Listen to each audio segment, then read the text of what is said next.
BBC के साथ बातचीत में अखिलेश यादव साफ ये कह रहे हैं, राष्ट्रपति शासन बिल्कुल कोई पार्टी नहीं चाहेगी। ऐसे में मायावती को गठबंधन का साथ देना चाहिए। नईम अब्बास, क्या ऐसा होगा? तो अखिलेश जी की निजी राय है, उन्होंने जो बोला है वो उन्होंने ही बोला है और हमारे यहाँ से तो अभी इस तरीके कोई संकेत मिल नहीं रहे। चुनना तो पड़ेगा, अगर त्रिशंकु विधानसभा हुई और चुनना पड़ेगा आपको। एक तरफ या तो बीजेपी के साथ जाए या गठबंधन के साथ जाए या फिर त्रिशंकु रहने दें। बीजेपी का सवाल ही नहीं बनता। मैं आपको बता देता हूँ आपके चैनल के द्वारा कि बहन जी ने खुद मना किया है कि इस बार हमें विपक्ष में बैठना मंजूर है, लेकिन बीजेपी के साथ गठबंधन करना मंजूर नहीं है। और विपक्ष में बैठना और गठबंधन के साथ जाने की चॉइस हो तब? देखिए, ऐसी कोई बात ही नहीं बन के आ रही कहीं से भी। हमारी फूल मोहम्मद की गवर्नमेंट बनने जा रही है, 5 बार बहन मुख्यमंत्री बनने जा रही है। 11 के बाद ही, 11 के बाद आप देखेगा। ऐसा लग रहा है 11 का इंतजार के बाद ही होगा। 11 के बाद ही सब होगा। प्रभात जी, जैसे हम बड़े गठबंधन की बात कर रहे हैं, आपको भी लग रहा है? एक तो आपने कहा जाहिर है समाजवादी पार्टी ने हार मान ली है नतीजों से पहले, इसीलिए इस तरह की बात कर रहे हैं। दूसरा, ये मोदी जी के खिलाफ, आपके खिलाफ ये जो बड़ा गठबंधन बनाने की कोशिश हो रही है, आप कैसे देख रहे हैं इसको? हमें खुशी है कि मोदी जी की देश में वो पॉलिटिकल हाइट हो गई है कि अब सब एक पेड़ पर जा रहे हैं। लेकिन मैं फिर कह रहा हूं, योगेंद्र यादव जी ने पॉलिटिकल स्टैटिस्टिक्स और एनालिसिस के रूप में जो बात कही है कि अगर पॉलिटिकल हाइट इतनी बड़ी है तो देश स्वीकार करता है नरेंद्र मोदी को और आने वाले दिनों में फिर स्वीकार करेगा। ये जाहिर करता है कि भारतीय जनता पार्टी बढ़ रही है और उसके नेता का वर्चस्व बढ़ रहा है। जनता उसमें स्वीकार कर रही है, जनता मोहर लगा रही है। इसलिए हमें कोई चिंता नहीं है। हम ये सब के खिलाफ लड़ते रहे हैं और लड़ते रहेंगे। ये सब एक हो जाए तो भी लड़ेंगे, क्योंकि हमें तो अपनी विचारधारा के लिए काम करना है। अच्छा, विनोद जी कुछ सवाल पूछना चाह रहे हैं, लेकिन उससे पहले मोटवाड़िया जी एक छोटा सा कमेंट कर दीजिए। मोटवाड़िया जी, जैसे मैं भाटी साहब से पूछ रहा था, ये मायावती जी से हाथ मिलाने का संकेत अभी से नतीजे आने से पहले दे दिया, इसके मतलब आपने हार मान ली पहले ही यूपी में? देखो, ऐसी कोई बात नहीं है। ये अखिलेश जी ने क्लियरली कहा है कि हमारा गठबंधन जीत रहा है और हम बहुमत से सरकार बनाएंगे। दूसरी बात रही कि सभी मोदी जी के सामने एक हो रहे हैं। विचारधारा में तो सब लोग एक हैं कि देश में कब्रिस्तान की बात करने वाले, शमशान की बात करने वाले नहीं चलेंगे, ये विकास की बात करने वाले चलेंगे। तो ये बात में तो सब एक है, लेकिन उनके लिए इकट्ठे चुनाव लड़ने की कभी जरूरत कांग्रेस को नहीं पड़ी है। और बीजेपी को भी इतना अहंकार नहीं करना चाहिए। एक समय था कि उसकी सिर्फ 2 ही सीट थी और खुद अटल बिहारी वाजपेयी जी खुद हार गए थे। तो ऐसी बात नहीं है, समय समय आता रहता है। आज उसको एक दफा बहुमत मिला और उसके बाद बिहार में उसका क्या नतीजा देखा उस सामने है। मोदी जी खुद गए वहां और 1,25,000 करोड़ का जो पैकेज का दिया वो जुमला साबित हो गया, मालूम हो गया सब। चलिए, ठीक है मोटवाड़िया साहब, उत्तर प्रदेश की जनता को भी मालूम हो जाएगा। ठीक है, और उससे अहंकार करने की जरूरत नहीं है। मोदी जी को भी सब लोग जान गए हैं कि वो जुमलाबाजी इलेक्शन में करके वो चुनाव जीते हैं। ये जुमलाबाजी लंबे अरसे तक चलने वाली नहीं है। ठीक है, विनोद जी सवाल पूछना चाहिए। जी, अभी तो इन्होंने अपने गणित भी नहीं दिखाया है। अभी जिस चैनल पे हम बैठे हैं और हम पूरी चर्चा कर रहे हैं, सिर्फ अखिलेश यादव के बयान पे चर्चा कर रहे हैं। हमें नहीं पता कि इनके एग्जिट पोल में क्या निकला है, लेकिन और जगह जो एग्जिट पोल आ रहा है झा जी, उसमें बहुत साफ है कि भारतीय जनता पार्टी अपने दम पर नहीं आ रही उत्तर प्रदेश में। और भारतीय जनता पार्टी के वरिष्ठ नेताओं ने, माननीय प्रधानमंत्री ने स्वयं बहन जी संपत्ति पार्टी बोला था भारतीय जनता पार्टी को, बहन जी संपत्ति पार्टी। और फिर उनको स्कैम भी बोला था और कसाब भी बोला था। और ये जो बदमजगी हुई है राजनीतिक डिस्कोर्स में, पॉलिटिकल डिस्कोर्स में, उसके चलते क्या आपको ये नहीं लगता कि कहीं जरूरत पड़ी मायावती की? तो आपने तो पूरा, बीजेपी ने, ये मानते हैं हम लोग कि बीजेपी न सिर्फ अपने राजनेता उतारे मैदान में, इनकम टैक्स डिपार्टमेंट भी उतरा हुआ था, सीबीआई भी उतरी हुई थी और बहुत सारे गवर्नमेंट के डिपार्टमेंट उतरे हुए थे जो साथ साथ प्रचार कर रहे थे। उनका भी प्रचार चल रहा था कि यहाँ रेड हो गई, वहां रेड हो गई, इसको पकड़ लिया, उसको पकड़ लिया। और उस माहौल में एक बनता है एक ऐसा समा जिसमें लोगों में मन में ये जागती बात कि क्या लोग इनके साथ हम बना सकते हैं कोई मिलके कोई सरकार।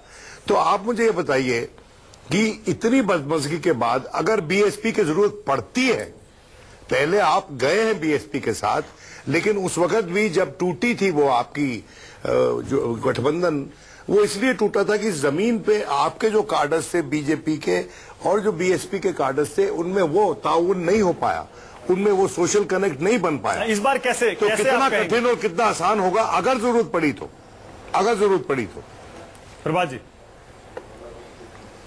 देखिए, अगर विनोद जी आप भी जानते हैं, आप बहुत सीनियर जर्नलिस्ट हैं, संपादक रहे हैं, और मैं आपके जैसा ही सहयोगी रहा हूं, किसी अखबार का संपादक रहा हूं, इसलिए मेरा निवेदन है कि अगर का उत्तर तो उचित नहीं होगा, लेकिन हां, अगर हम कॉन्फिडेंट नहीं होते, धरती से यह आवाज उत्तर प्रदेश के जनादेश के स्वर हैं कि भारतीय जनता पार्टी का स्पष्ट बहुमत मिलेगा।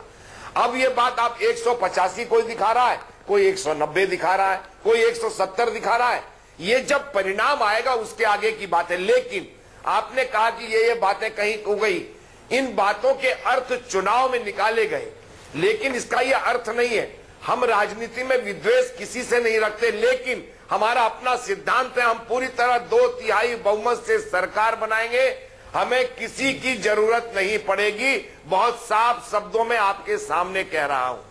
ठीक है, प्रभात जी अभी भी कह रहे हैं कोई फर्क नहीं पड़ता, समाजवादी पार्टी हार मान रही है, उससे बल्कि शायद आपके हौसले बुलंद हो रहे हैं और आप कह रहे हैं 2/3 बहुमत आएगा। विनोद अग्निहोत्री भी आ गए, स्वागत है विनोद जी, क्या कहना चाह रहे हैं? नहीं, मैं प्रभात जी को याद दिलाना चाह रहा हूं कि प्रभात जी 1996 में उत्तर प्रदेश में चुनाव हुए थे, और भाजपा ने तब भी एग्जिट पोल और ओपिनियन पोल से पहले तो हर पार्टी यही कहती है कि हम धरती से आवाज आ रही है, हम सरकार बना रहे हैं। उसके बाद 6 महीने तक निलंबित विधानसभा रही थी, जब कांग्रेस और बसपा ने मिलकर चुनाव लड़ा था, और उसके बाद अचानक एक दिन चुपचाप जो है काशीराम जी की और भाजपा नेताओं की बैठक होती है और 6-6 महीने का फार्मूला निकल आता है। उसके बाद फिर वो तलखी से टूटता है, फिर 2002 में जब त्रिशंकु विधानसभा आती है तो फिर बीएसपी के साथ बीजेपी गठबंधन करती है। तो आप बार बार ये कर चुके हैं, इसलिए हमें पूछ रहे हैं। और अखिलेश यादव के बयान के बाद क्या आपको लगता है कि आपकी राह मुश्किल हो गई है अगर त्रिशंकु विधानसभा आती है? फिर अगर पे बात करूंगा मैं।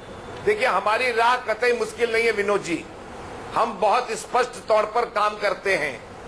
हम अगर हारे बिहार में तो हमने दावा नहीं किया, लेकिन उत्तर प्रदेश में गत 2 वर्षों से निरंतर काम कर रहे थे कार्यकर्ता, और इसलिए वहां जिस तरह का माहौल बना है, आपने ही कहा कि 61% लोग परिवर्तन चाहते हैं,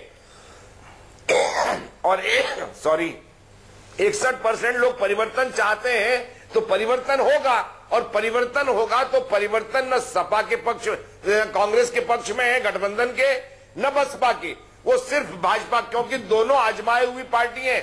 हम 14 साल से वहां सरकार में नहीं है, और इसलिए नरेंद्र मोदी जी के साथ जुड़ने का वहां के लोगों ने मन बनाया है, और हम किंतु परंतु में नहीं पड़ते। मैं समझ गया, हमारा साफ मानना है भारतीय जनता पार्टी स्पष्ट बहुमत से सरकार बनाएगी। ठीक है प्रभात जी, मुझे पता था आप जवाब नहीं देंगे। सुकेश एक सेकंड, भाटी साहब जरा फिर से कहिए ना, क्योंकि अखिलेश यादव ने कह तो दिया हमें राष्ट्रपति शासन नहीं चाहिए, हम मायावती जी के साथ भी हाथ मिलाने को तैयार है अखिलेश, लेकिन उधर से अगर कोई संकेत नहीं आया अभी तक, तो शायद ऐसा लगता नहीं कि कुछ आया। अखिलेश यादव जी की ऑडियो अभी आपने सुनवाई, उन्होंने बार बार कहा कि हमारी स्पष्ट बहुमत की सरकार आ रही है। पत्रकार ने 2-3 बार पूछा कि अगर जरूरत पड़ी तो उन्होंने कह दिया कि हम बसपा के साथ भी गठबंधन कर सकते हैं, बसपा के साथ हाथ मिला सकते हैं, लेकिन रिमोट से सरकार को नहीं चलने देंगे। तो ये उन्होंने जो जोर दिया इस बात पे नहीं दिया गठबंधन करेंगे, चोर उनका इस बात पे है कि हमारी स्पष्ट बहुमत की सरकार आ रही है। पर ये उम्मीद क्यों है कि मायावती जी आपके साथ आ जाएंगी? और जो प्रभात जी जो मन के लड्डू फोड़ रहे हैं, भाटी साहब पहले ये बताइए, ये उम्मीद क्यों है कि मायावती जी आ जाएंगी आप बुलाएंगे तो? नहीं, मायावती जी का हमारा कहीं सैद्धांतिक तौर पर, राजनीतिक विचारधारा के तौर पर कहीं मतभेद नहीं है। बताइए इतने साल धुर विरोधी रहे एक राज्य में, विरोधी तो पार्टी चुनाव लड़ती है, कोई लड़ाई नहीं है, विचारधारात्मक कोई लड़ाई नहीं है। वो भी सामाजिक न्याय के पक्षधर हैं, वो भी धर्मनिरपेक्षता के पक्षधर हैं, हम भी सामाजिक न्याय के पक्षधर हैं। एक सेकंड में दोबारा सुनवा रहा हूं जरा अखिलेश यादव ने क्या कहा। अखिलेश यादव ने बीबीसी हिंदी से बातचीत में क्या कहा, जरा सुनिए। मायावती जी की तरफ कैसे इशारों में हाथ बढ़ा दिया। अगर आप बड़ी ये बयान जो है मानक, वो अपने कार्यकर्ताओं को काउंटिंग स्टेशन पे खड़ा रखने के लिए है। अखिलेश यादव का बयान एक लार्जर कॉन्टेक्स्ट में बयान है। नरेश अग्रवाल से जो प्रतिक्रिया मांगी जाएगी तो वो शायद अपने कार्यकर्ताओं को चाहते हैं कि ऐसा ना कि कार्यकर्ता हार मान के बैठ जाए, ढीला ना पड़ जाए। और जो नेता है, इम्पैक्ट ये होता है कि कार्यकर्ता जो है ये एक बहुत बड़ा बयान अखिलेश यादव ने दिया है और कल से इस पे बहुत बड़ी चर्चा होने वाली है। और योगेंद्र यादव जो जैसा मैं कह रहा था, अभी योगेंद्र यादव एक थ्योरी देके चले गए। यहाँ होते तो मैं उनसे पूछता कि आप जो ये महान ज्ञान की थ्योरी देके चले गए कि नरेंद्र मोदी इससे बहुत मजबूत होंगे। 89 में जब चुनाव हुआ था, लेफ्ट और राइट मतलब बीजेपी और मार्क्सवादी, इन सब ने वीपी सिंह का सपोर्ट किया था। उससे कौन सा जिनके खिलाफ चुनाव लड़े तो बहुत मजबूत हो गए। ये वक्त की बात होती है।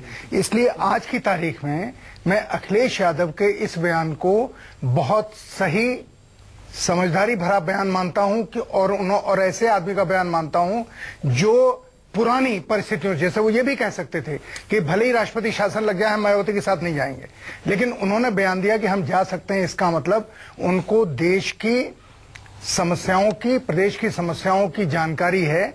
और जो ये चुनाव उन्होंने लड़ा है, उस चुनाव से उनको ये समझ में आ गया है कि अगर उन्होंने बर्फ तोड़ने की कोशिश नहीं की तो उनके लिए अगर सरकार बन भी गई तो सरकार चलाना मुश्किल होगा। मैं एक चीज और समझ रहा हूँ, मोटवाड़िया साहब को लाते हैं जरा। मोटवाड़िया साहब को लाते हैं जरा। मोटवाड़िया साहब मुझे एक बात बताइए, मोटवाड़िया साहब, अगर आपने ये गठबंधन किसी तरह बना भी लिया, चाहे इस 2017 के विधानसभा चुनाव के बाद या फिर आपने 2019 के लिए, इसमें आपको क्या मिलने वाला है? कांग्रेस बिहार में भी जूनियर पार्टनर है, यूपी में भी जूनियर पार्टनर ही बन के रहेगी, और जाहिर है प्रधानमंत्री पद के लिए उधर से